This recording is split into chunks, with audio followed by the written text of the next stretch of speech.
Well, we know that the Army's Operation Thunderstrike has been hugely successful. Let's listen to what they have to say about it. Morning that we had the second contact in the village of Dogarpura. You would have already known that during the entire day there were 6 terrorists who were killed. Most sadly, by then we had lost 2 of our own soldiers. We tracked the movement of this group, the remainder of this group actually, and the report was that they had moved to the area of Mawar and the contact was established in the village of Odur. That was the second one that you would notice in the area of Chak Odur. This was a place where there were 2 more terrorists who were killed. Once again, the report of a largish group, not everybody had still been taken care of, so you had further movement that was reported in the village of Sanjipura.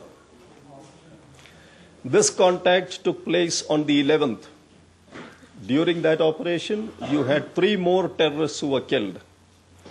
That was a total of 11 terrorists who had been killed.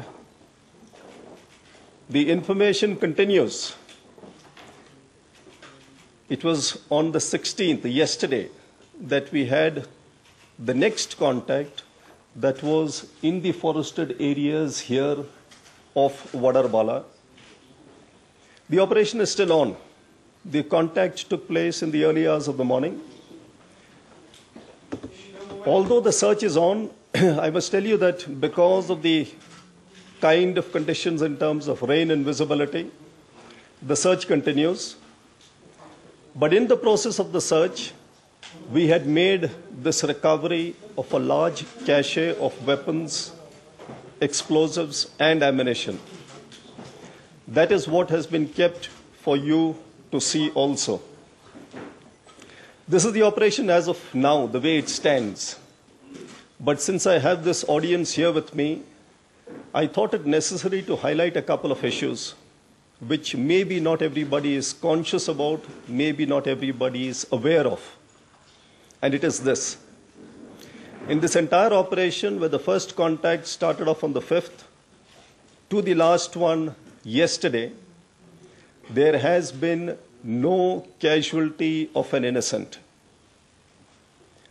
It may seem a very simple statement, but I must tell you, that is a great challenge that is there on the troops who are deployed, because if you imagine yourself deployed there, particularly at night, where you cannot identify a terrorist unless that weapon is visible, people are being challenged, people are being warned, and most times you have the terrorist first opening fire, and then we are able to respond. Sorry. So with the result, you will notice that we are taking casualties which otherwise may not have happened. The second point I want to bring out is that in this particular group particularly, we had information of a group of locals also. I must tell you that there is every sign of a kind of a rift between the terrorists from across the border and those who are locals. Tuba.com